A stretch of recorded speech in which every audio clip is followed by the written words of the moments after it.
Now at 9, we'll learn how the recent cold weather is impacting roads and the ability to repair them. Plus, Oklahoma's governor lays out his agenda for the year in his State of the State address. And we'll meet some Chiefs super fans who've turned a van into a traveling show of support for their favorite team. The 4 states' most watched news starts now. Thank you all for joining us tonight. I'm Jalen Banks.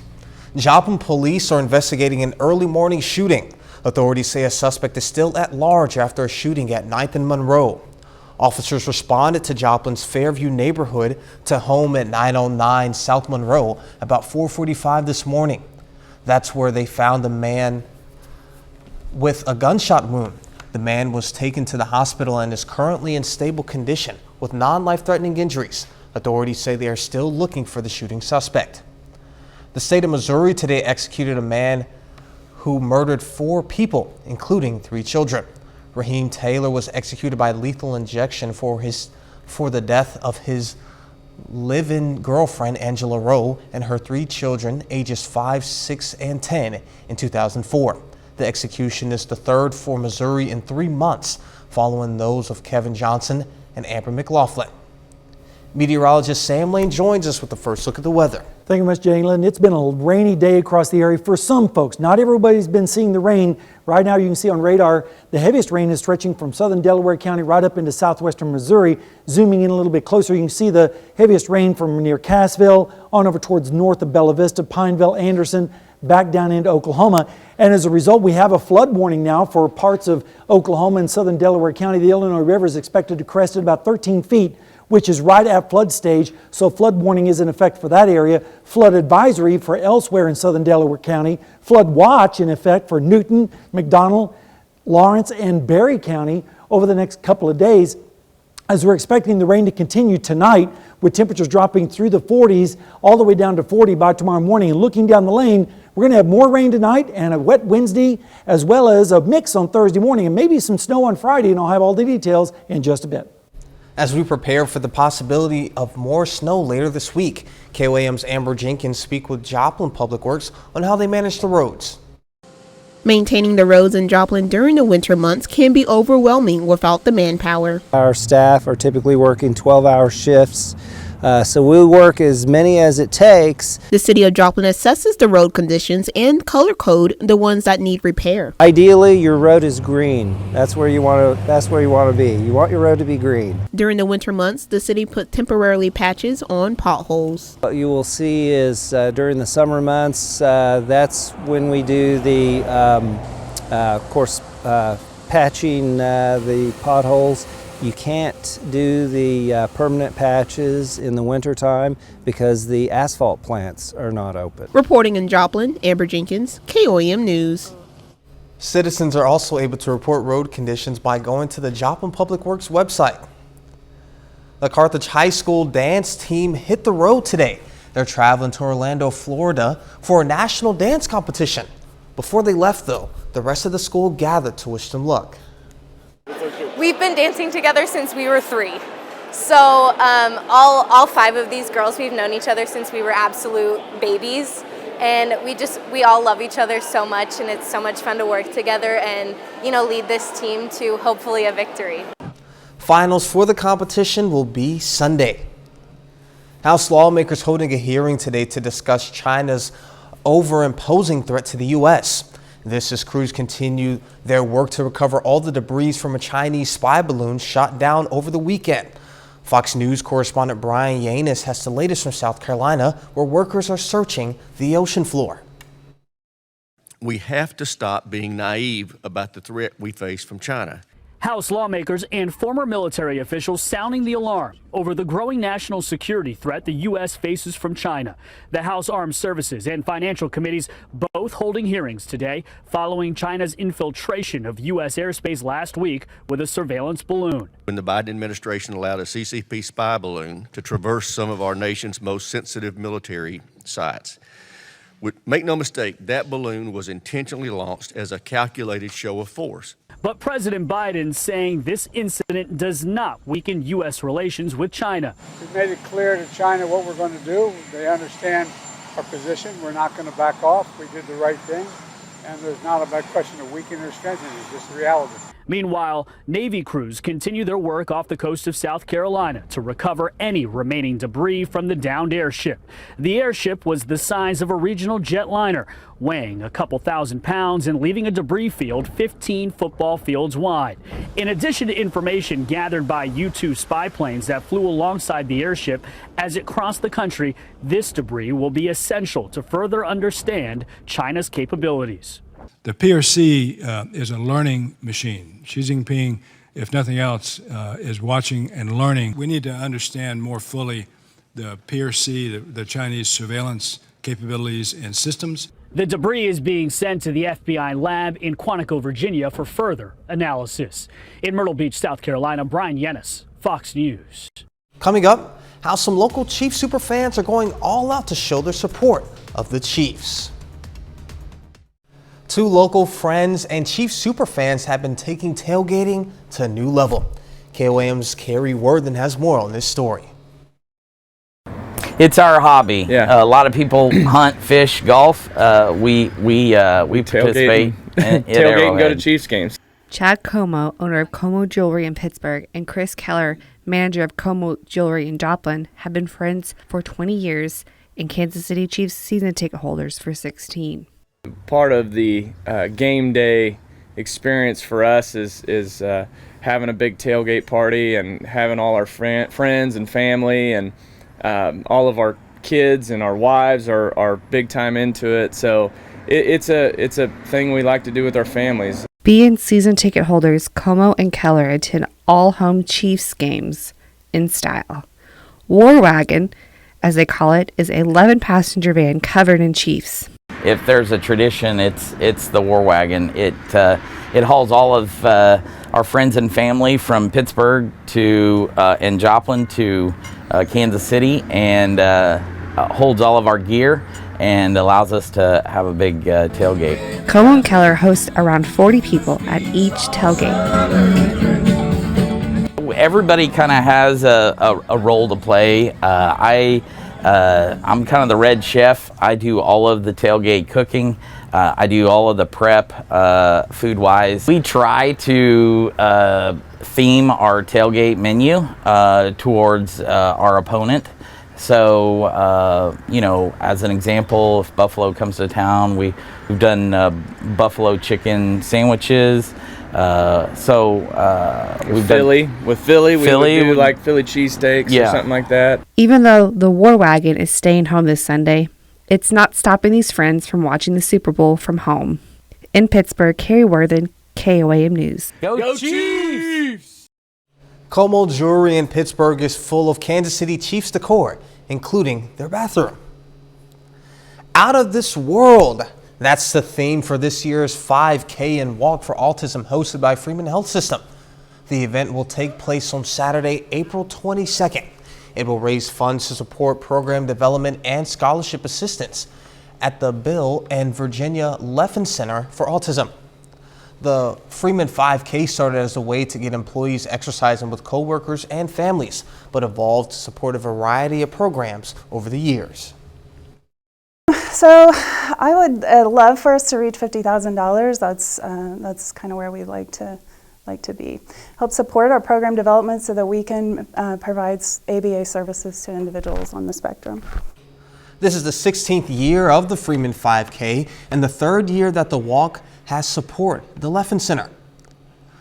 Like kids at many schools in the area, students at Carthage are showing their support for the Chiefs with the Spirit Week. Today is Tailgate Tuesday. Students were encouraged to wear sunglasses, hats, and of course, Chiefs gear. It is a good and positive thing for kids to show school spirit, show camaraderie, and in this case, team spirit, and do it in a collective manner. It's very fun, it's energizing, it gets them wound up in a positive way. They learn how to be excited and yet have good self-control. The rest of the week at Carthage schools includes Read Wednesday, Travis Throwback Thursday, and Red Friday. Special Olympics athletes hit the hardwood today for a basketball competition. That was at Pitt State's Weedy Gymnasium. Today, some adult athletes got a chance to show off their skills. I'm very happy about competing today. I'm looking forward to doing this. It's my 5th time this year to do it, and so I'm really excited. Tomorrow we'll kick off the kids competition. That begins at 9 a.m. and will run until 2 in the afternoon. Ascension Via Christi Hospital in Pittsburgh is becoming a dispensary of Hope Site. That means it's joining a pharmaceutical program aimed at delivering critical medicine at little to no cost to people with low incomes. The program offers participants a way to order medications with free weekly shipping. Hospital officials say it's another way to achieve their mission of providing the best care possible. Our care managers here at the hospital will now direct them through this program, and they will go through this program to get what they need to go home. So grandma is not struggling at the pharmacy trying to fill her Plavix, and she doesn't have the money to pay for her heart medication, but she can get that free and be able to take care of herself. The Dispensary of Hope program started in 2007. Meteorologist Sam Lane is next with a complete look at the forecast, and later, the Missouri Southern women are moving up in the national rankings again. We'll see where they landed this week.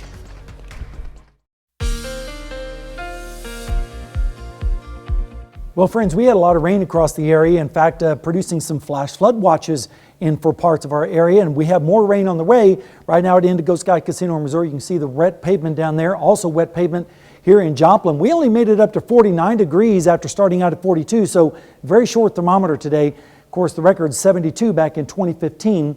Rainfall amounts have been heaviest down to the south and east. You can see almost 2 inches of rain in Pineville, over 2 inches in Cassville, getting close to that in Branson. Here in the Joplin area, around 1/3 to 2/3 of an inch of rain, and lesser amounts the further north and west you go. Some places didn't receive any precipitation today. Radar right now, you can see the fetch of water in the atmosphere stretches all the way back towards Tulsa and Oklahoma City. All of this is moving to the north and east over the same areas, and that's why those folks in McDonald County, Newton County, Berry, and Lawrence County are under that flash flood watch in effect for those areas, and it's going to continue through the overnight and evening hours. Satellite view shows the storm system over us now, more rain on the way, and here's another storm system that's now moving into the west coast. That will be impacting our weather, as well as this storm system out in the central Pacific. So we have a parade of systems to deal with in our forecast. Right now in Joplin, it's 43. Wind is calm, so there's no wind chill out there. Dew point is 38, so it's very moist out there, 82% on the humidity. Winds are out of the north and east with temperatures in the 30s and 40s right now. So it is a chilly rain, especially for our friends down in Oklahoma and northwestern Arkansas. And precipitation chances are going to be high over the next 24 hours. And then as we go through tomorrow night into early Thursday, that's when we have the chance of a mixture of precipitation as far as winter-like precipitation. You can see that on the forecast. For tonight, we can see lows in the 30s and 40s with the bulk of the rain off to the south and east. Then as we go through the day, here comes the next wave of precipitation from the south and temperatures in the 40s. But notice as we go through Wednesday night into Thursday morning, see this blue? That's the rain changing over to and mixing with snow across our area. That system then pulls out as we go through Thursday morning with temperatures in the 30s. And then as we go through the day on Thursday, we'll jump up into the 40s, close to 50 in Oklahoma. And then here comes the next storm system, Thursday night into Friday. And as that system comes through, you can see predominantly most of that will fall in the form of snow, light snow across the area. We could see some accumulations on some of the grassy surfaces and elevated surfaces with temperatures in the 30s and 20s. Precipitation for tomorrow, in addition to what we've already had, you can see over an inch down to the south. That's going to aggravate the flooding situation down there. Lighter amounts the further north and west you go. Here's a look at the bigger picture. Here's the storm system that's over us now. That will move away just in time for the next storm system to drop in behind it, interacting with the cold air, and that's why we think the chance of snow is there, especially late Thursday into early Friday. Over the next 7 days, it's going to be active. Tomorrow rain, then Thursday night into Friday morning, that chance of snow, and then a pretty nice weekend, Jalen, but then more rain comes back into our picture as we head towards Valentine's Day, wouldn't you know it? Yeah, absolutely. Early Earlier in the newsroom, we were talking with Carrie, and she said this week in particular, I feel like is the epitome of weather in the 4 states. Absolutely. And I'm a sure little bit of everything for everybody. I'm sure it makes your job pretty fun. It does. All right, thank you, Sam. Coming up, the USDA announced some changes to school lunches. We'll take a look at what those changes are. Bad news for some 4-staters living in the country might be bad for your heart health. Scientists with the National Institute of Health examined more than 27,000 people living in southeastern U.S. Roughly 20% of the participants lived in rural areas, while the others lived in cities. Researchers measured the rate of first-time heart failure between 2 groups. They found that those who lived in the country had 19% higher risk of developing heart failure. The risk was much higher for black men who reside in the country. Scientists do not have a reason why this happens, but speculate that the lack of health care services in the country could be a factor. Major changes are in the works for school lunch menus across the country. Fox's Justin Matthews has more on the story. The USDA announced big changes to school meals Friday. The federal agency sets the standards for what kids can get in their school cafeterias. And if the newly proposed guidelines stand, kids will be saying goodbye to things like prepackaged muffins, yogurt, and cereal. One product that's staying is chocolate milk. Pediatricians say it is crucial for schools to provide kids with a healthy and balanced meal, because for a lot of children across the country, the only hot meal they get is at school. Providing options that are maybe a little leaner in terms of, I don't have a problem with having pizza once in a while, but the main food item usually has, it's like chicken nuggets with French fries, and I get it because those things are easy to make in big batches. They're easy to distribute. Dr. Amber Stevens is a family physician for Optum Care in Dunedin and says there needs to be less fried food options for kids. The new USDA guidelines are aimed at limiting high sugar products on its menus. Dr. Stevens says expanding beverage options could be really helpful with that because most juices are loaded with sugar. The American Academy of Pediatrics has been very clear. They do not want children having more than 8 ounces of juice a day. Okay. And they're counting that as a fruit on their plate. So if they come and they get breakfast there in the morning, they're getting juice with breakfast, and then juice is an option for lunch. The USDA says it plans to incrementally reduce weekly sodium limits over many years and bring on more whole grain products to school menus. Up next, why this jar of sand could sell for more than $100,000 on eBay. How much would you pay for a jar of sand? That's what someone is finding out. That sand is from the exact spot where NFL legend Tom Brady made his retirement video. The current bid for a piece of this beach, nearly $100,000 on eBay. A user by the name GadgetGS claims to have collected the sand just hours after Brady posted his video. There are several other listings on eBay claiming to sell the sand from this spot, ranging in price from as little as $33. According to the Miami Herald, Brady shared his retirement video at a beach in North Miami. 30 more minutes of news, weather, and sports coming your way. Oklahoma governor lays out his agenda for the year at the State of the State address. Plus, rescue efforts continue in Turkey and Syria following a devastating earthquake that killed thousands. A hospital building turned home in Oswego is up for sale. When the building on 402 Ohio Street in Oswego was built, it was a hospital built by the city of Oswego during the Depression era under President Roosevelt. The hospital was a project under the Works Project Administration. Now it has been turned into a house and is up for sale. And we were drawn to the building from the very beginning. I mean, it's a very quirky place because it was a hospital that kind of had been converted to other uses before we bought it. It had been used by Labette Community College.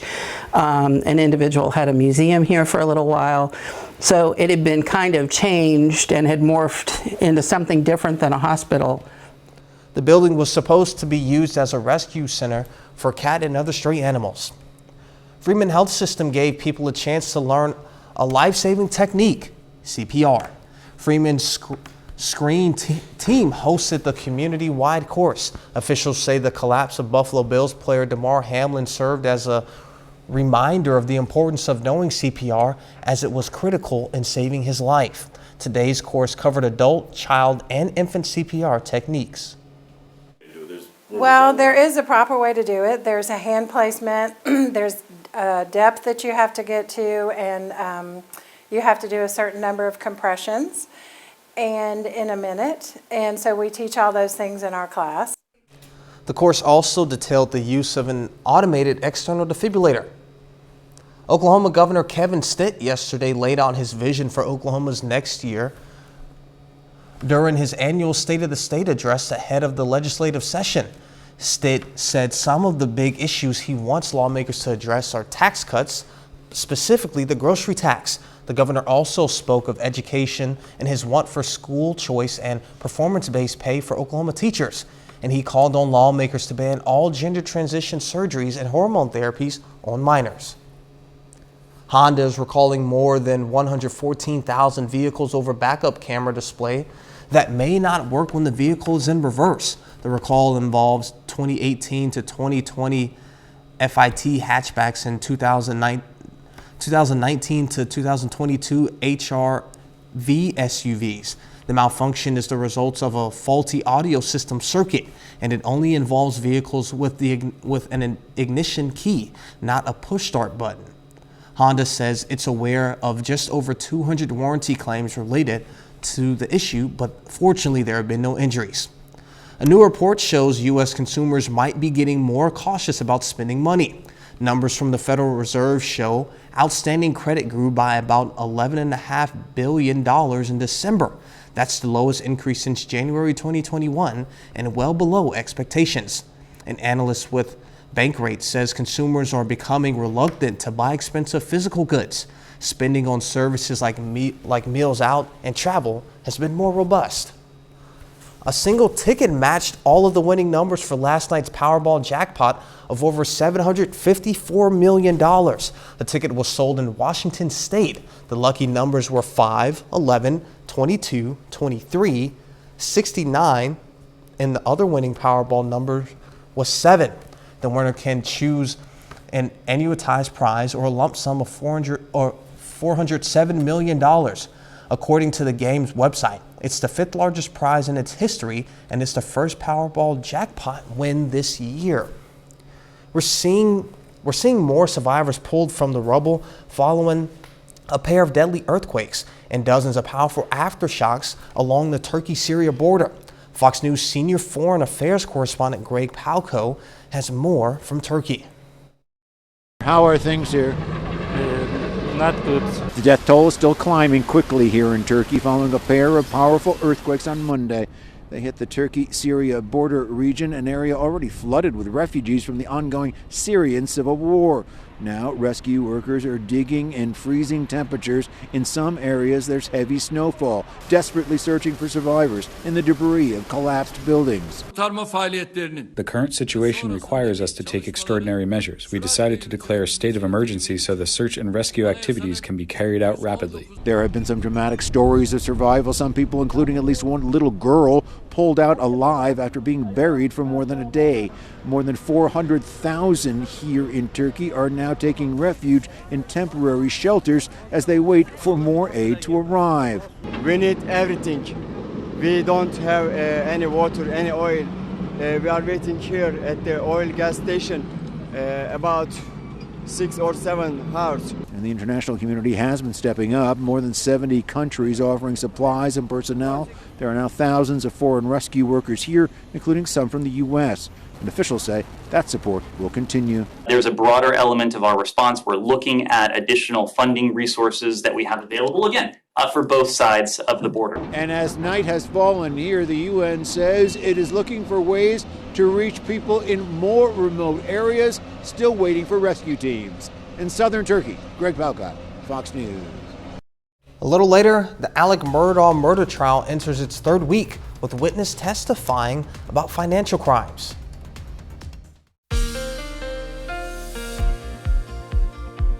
Well, friends, we've had a lot of rain today across the area, especially for our friends and neighbors down in northwest Arkansas and southern Missouri. We'll take a look at that in a moment. Right now in Seneca, Missouri at Indigo Sky Casino and Resort, you can see the wet ground there, wet pavement and parking lot there. And it's going to be raining there for the next several hours. And you can see this afternoon, we only made it up to 49 after starting out at 42, so the temperatures were in the 40s all day long, and rainfall amounts were heavier down to the south. You can see, as this goes into motion, you can see almost 2 inches of rain there in Pineville. In fact, they've now gone over 2 inches, also near Cassville as well as Branson. Lighter amounts as the further north and west you go. In fact, some places didn't receive a drop in the bucket at all, but radar right now showing the heaviest rain is along and south of I-44, stretching all the way back towards Oklahoma City, into Tulsa, and then of course into our area, extending on up towards Springfield. And that's part of the storm system that's over us now, but there's another storm that's moving into the northwestern part of the country right now. That will have an impact on our weather. And then yet there's another storm behind that one and another one behind that one. So a parade of storms to deal with in our forecast. Right now in Joplin, we're sitting at 42. The wind is calm, so there's no wind chill factor. 38 on the dew point, so the humidity is pretty high at 85%. Temperatures are in the 30s up to the north where it has not rained. In fact, it's 35 in Iola right now, as well as Yates Center, 38 in Parsons, and then you start getting into the 40s where it is raining. Thank goodness, otherwise we'd be dealing with a major snowstorm right now, but with temperatures in the 40s, it's falling all as rain. However, that is going to change a little bit as we go through time over the next 36 hours, quite a bit of rain tomorrow, and then as it comes to an end, we start to see a mixture involved as we head into early Thursday morning. Here's a look at the bigger picture and the forecast as we go through time tonight. Rain continuing mainly to the south and east with lows in the 30s to the north and west, 40s to the south and east. Then tomorrow, another wave of rain comes in from us from Oklahoma with temperatures again in the 40s. Then notice as we go through time, that system moves up to the north and east. And by Thursday morning at midnight, we'll see some of it mixing over with and changing to some snow across our area. Then that system pulls to the north and east, temperatures in the 30s by Thursday morning with the precipitation ending. Then on Thursday afternoon, colder air starts to fill in from the north and west with temperatures in the upper 40s to around 50, especially in Oklahoma. But then here comes the next storm system as we go into Thursday night and Friday morning, and that one looks like it is going to be in the form of snow, especially in southeastern Kansas and southwestern Missouri with temperatures in the 30s. How much rain tomorrow? Well, already we're expecting generally around an inch or more, especially down to the south. So that's going to aggravate the flooding situation. Lighter amounts to the north and to the west. Here's a bigger picture. Here's the storm system as we go through time. Tomorrow pulls out into our area. Then here's the next one waiting in the wings, diving down and coming into our area on Friday. And that's when we expect the best chance of snow in our region is on Friday morning. Over the next 7 days, here you go. 60% chance of rain tomorrow with the mixture late. And then another mixture as we head into Thursday night and Friday morning with a light chance of light snow with a high of only 39 on Friday, but the weekend looks good. Breezy on Sunday for Super Bowl Sunday with a high of 56. And then more rain comes back into our picture on Valentine's Day. And then in the really extended forecast, looks like we're going to go into the deep freeze again. Yeah, I'm sure I can speak for a lot of people that's watching. Focus on Sunday, Super Bowl party, some traveling going on. Yeah. If it can stay at 56 so we can have, beautiful day, it'll make the game perfect. Yes, exactly. We'll enjoy it. Thank you, Sam. Coming up in sports, the Colgan girls aim to stay undefeated tonight on the road against Riverton. Plus, the Kansas City Chiefs aim to return to the top of the NFL after falling short just 2 seasons ago. Jacob Leonard has that and more next.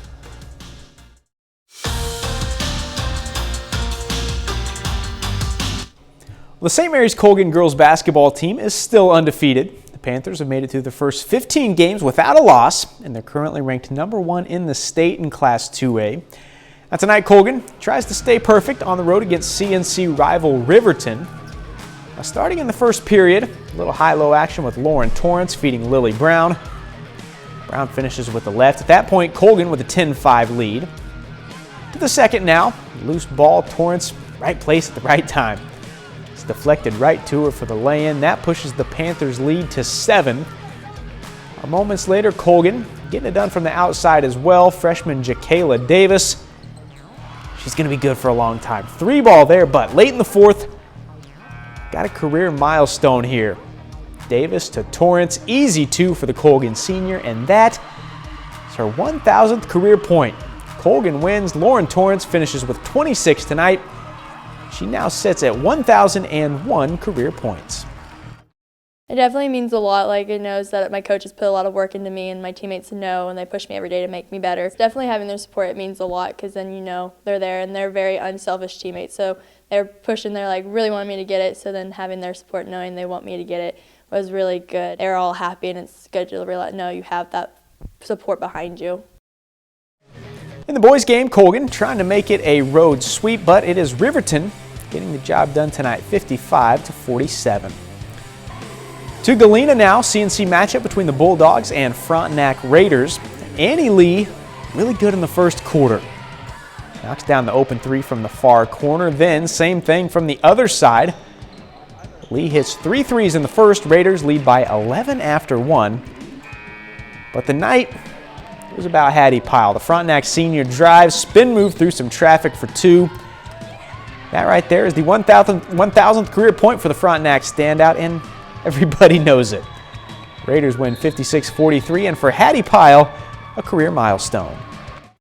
When I was little, I just looked up and to all the other girls that would get it and stuff, and I just always kind of wanted to. It was just a relief, just because it's always kind of been a goal of mine to reach 1,000. Just 4 good years of basketball, and it's just nice to get my senior year.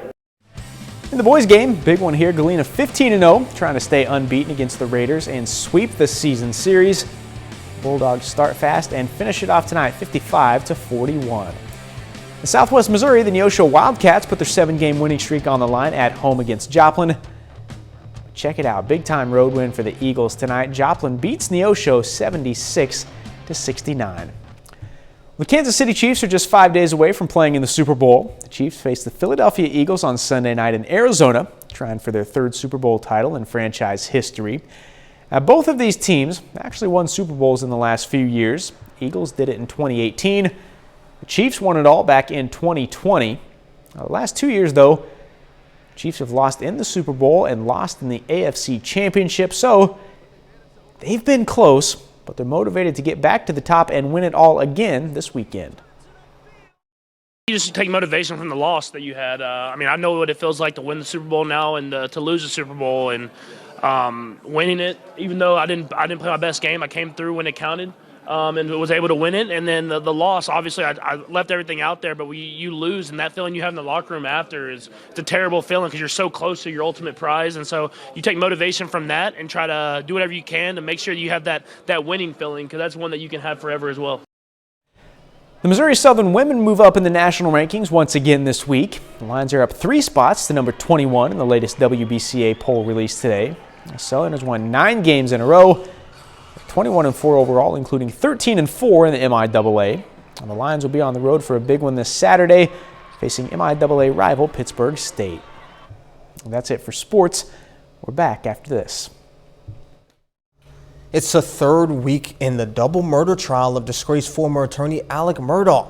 Today's witnesses testified about his alleged financial crimes. Fox News correspondent Jonathan Siri has more. Jurors in Alec Murdaugh's double murder trial hearing testimony about his alleged financial crimes.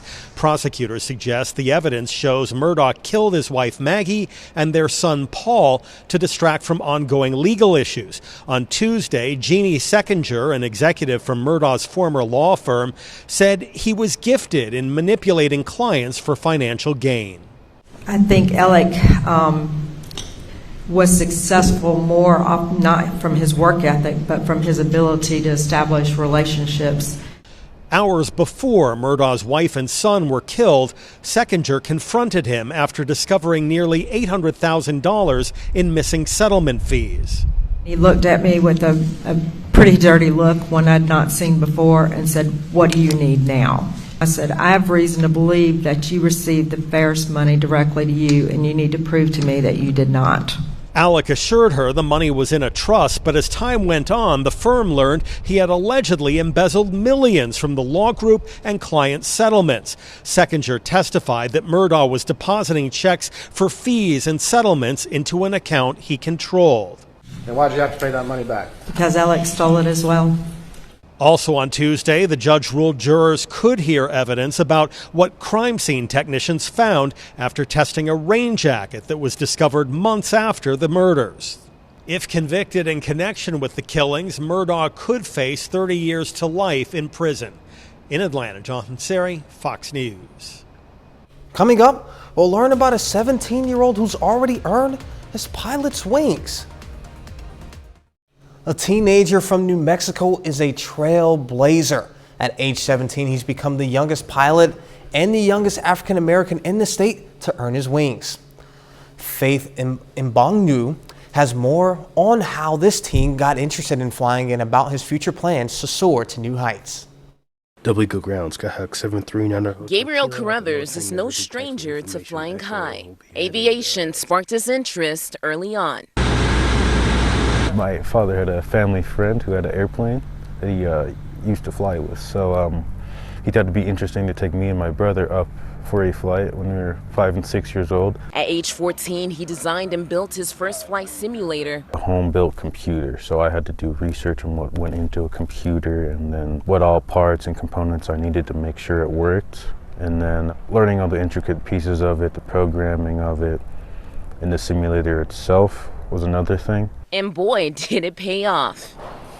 Gabriel is now the youngest pilot in New Mexico history after completing his private pilot check ride just 10 days after his 17th birthday. I wasn't really thinking about making history. I was just thinking about flying and doing what I like to do every day. But then it's days like this that really makes me feel it and reflect back on it. Since then, he's been soaring to heights far and beyond. It's a feeling of freedom and joy. Paving the way for those behind him. As a member of the General Lloyd Fig Newton local chapter of Tuskegee Airmen, a national nonprofit organization named after the first African-American pilots for the U.S. Air Force Thunderbirds. Leaving a trail behind, leaving a path for other kids to follow really lightens up my heart, and to make sure that they have a future no matter what they do. So what's next? Gabe says he wants to learn to fly vintage aircraft and participate in air shows, then head to the Air Force Academy. A whole lot to do here, where he plans to fly high as he serves our country.